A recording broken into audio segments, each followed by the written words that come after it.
મારા સાંધિયેર ઝોનના 12 ગામમાં આવતા સભાસદ મિત્રોનો લાગણી, પ્રેમ અને સ્નેહ એના અનુસંધાનમાં જે ચૂંટણી યોજાઈ અને આજે જે પરિણામ આવ્યું છે એ દર્શન નાયક લડતો નહીં હતો, પરંતુ મારા 1570 સભાસદો મારા વતી લડતા હતા.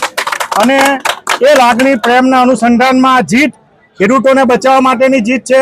મારી શયન વિભાગ સહકારી ખાણ ઉદ્યોગ મંત્રી, જેનું જીવાડોરી સમાન છે, સમગ્ર વિસ્તારનું નાક છે, એ નાકને બચાવવા માટે આજે મને જે ઐતિહાસિક જીત તરફ બીજી ટર્મને બદલે ત્રીજી ટર્મમાં પણ મને ચૂંટીને મોકલ્યો છો, એટલે તમામ મારા ઝોનમાં આવતા સભાસદ મિત્રોનો હું આભાર માનું છું.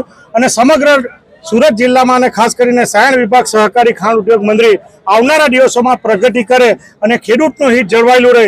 અને આ મેન્ડેટ પ્રથા છે અને મારી સામે જે રીતે ભારતીય જનતા પાર્ટીએ જે રીતે ઉમેદવારો મૂકીને સામ દામ દંડની ભેટની અપનાવી હતી, પરંતુ એની સામે ખેડૂતોએ જે રીતે પ્રતિકાર કરીને મને સહકાર આપ્યો છે, તમામ સમાજના લોકોએ જે સહકાર આપ્યો છે, એ બદલ એમનો કાયમનો ઋણી છું. અને આવનારા દિવસોમાં ખેડૂત હિત માટે જે કોઈ લડાઈ કરવી પડે એ લડાઈ કરવા માટે હું તૈયાર છું.